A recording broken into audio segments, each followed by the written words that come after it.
ప్రజా పాలన కోసం తెలంగాణ ప్రజలు కాంగ్రెస్ పార్టీకి పట్టం కట్టారంటూ వ్యాఖ్యానించారు ప్రభుత్వ విప్ బీర్ల ఐలయ్య.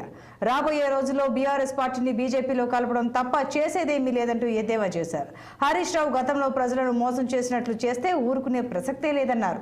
సలహాలు సూచనలు చేయండి, కాంగ్రెస్ ప్రభుత్వం స్వీకరిస్తుందంటూ ఆయన పేర్కొన్నారు.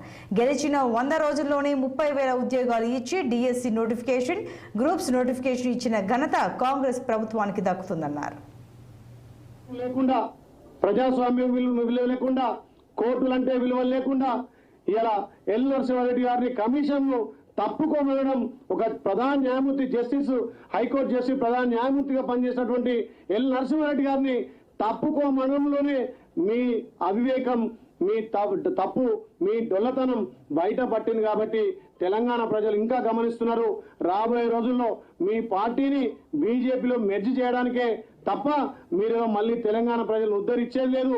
తెలంగాణ ప్రజలు మీకు ప్రతిపక్ష హోదా ఇచ్చారు, దానికి గౌరవంగా నిర్వహించుకొని ప్రభుత్వానికి సూచనలు సలహాలు ఇచ్చి ఇలా తెలంగాణ తల్లి సోనియం ఇచ్చినటువంటి అభయహస్తం 6 గ్యారెంటీలను ఒక్కొక్కటిగా ఇంప్లిమెంట్ చేస్తుంటే 9 సంవత్సరాలు చేతగాక ఇలా మళ్ళీ మీరు చౌకబారు పాలన చేసుకుంటూ ప్రభుత్వాన్ని విమర్శిస్తుంటే మా గౌరవ ముఖ్యమంత్రి చిత్తశుద్ధితోటి రైతులకు ఏదైతే మాట ఇచ్చినామో మాట ప్రకారం ఆగస్టు 15 లోపు ప్రతి ఒక్క రైతుకు 2 లక్షల రుణమాఫీ చేస్తామని చెప్పి మాట ఇచ్చి జూలై 17 తారీఖు నుంచే 1వ దఫా 2వ దఫాగా అందరు రైతులకు రైతు రుణమాఫీ చేస్తానని మాట ఇచ్చి మాట నిలబెట్టుకునే దిశగా ఇలా బ్యాంకర్లతో కూడా ఏర్పాటు చేసి సన్నకారు చిన్నకారు రైతులను మొదటగా తక్కువ ఉన్న వాళ్ళను ఒక్కొక్కరిగా రుణమాఫీ చేసుకుంటూ ఆగస్టు 15 లోపు ప్రతి రైతన్నకు తెలంగాణలో రుణమాఫీ చేస్తా అని చెప్పి గౌరవ ముఖ్యమంత్రి రేవంత్ రెడ్డి గారు కృతజ్ఞత